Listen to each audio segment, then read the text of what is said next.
Box द्वारा पुनर्कथित।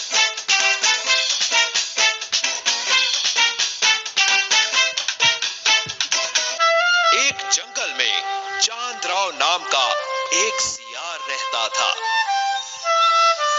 एक बार खाने की खोज में वह गांव में निकल आया।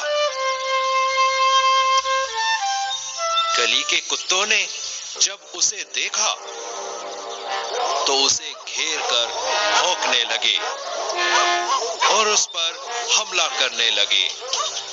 बड़ी मुश्किल से वो उनके चंगुल से छूटकर भागा और घुस गया एक धोबी के घर में।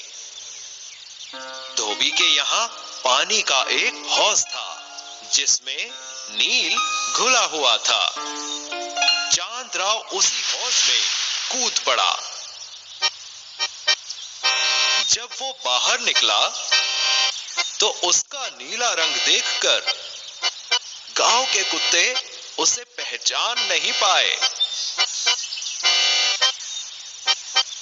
डर के मारे कुत्तों में भगदड़ मच गई। दोपहर तक चांदराव जंगल लौट आया। इधर जंगल में एक अजूबे जानवर को देखकर सभी घबरा उठे। कौन है?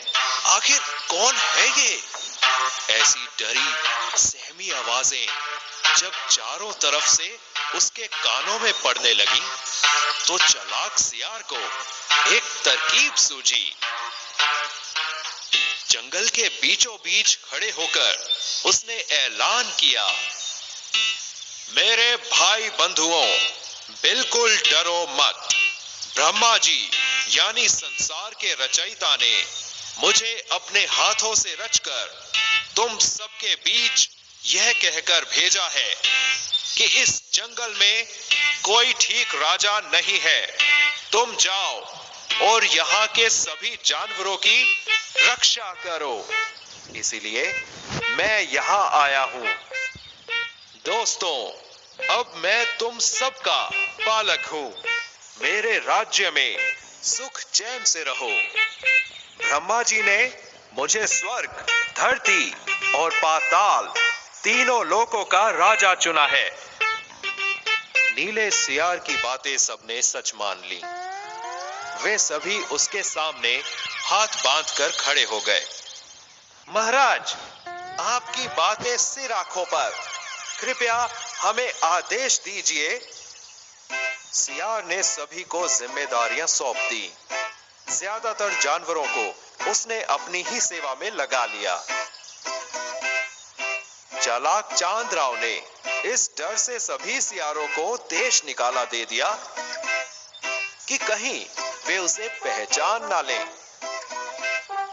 सभी जानवर अपने अपने कामों में जुट गए।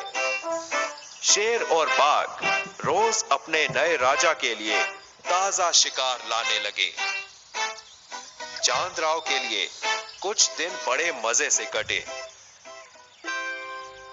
लेकिन एक शाम जब उसने दूर से आती हुई अपने सियार भाइयों की हुआ हुआ की आवाज सुनी तो वह अपने आप को रोक ना सका। आदतन वो भी उनके सुर में सुर मिलाकर गर्दन ऊंची कर हुआ हुआ चिल्लाने लगा।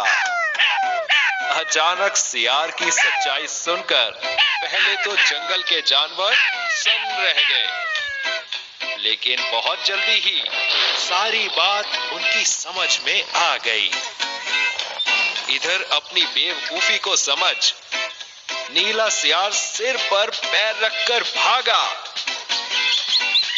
लेकिन ये जानवरों के बीच वह बचकर कहां जा पाता भला। उसके बाद उसकी जो धुनाई हुई उसके बारे में हम आपसे क्या कहें।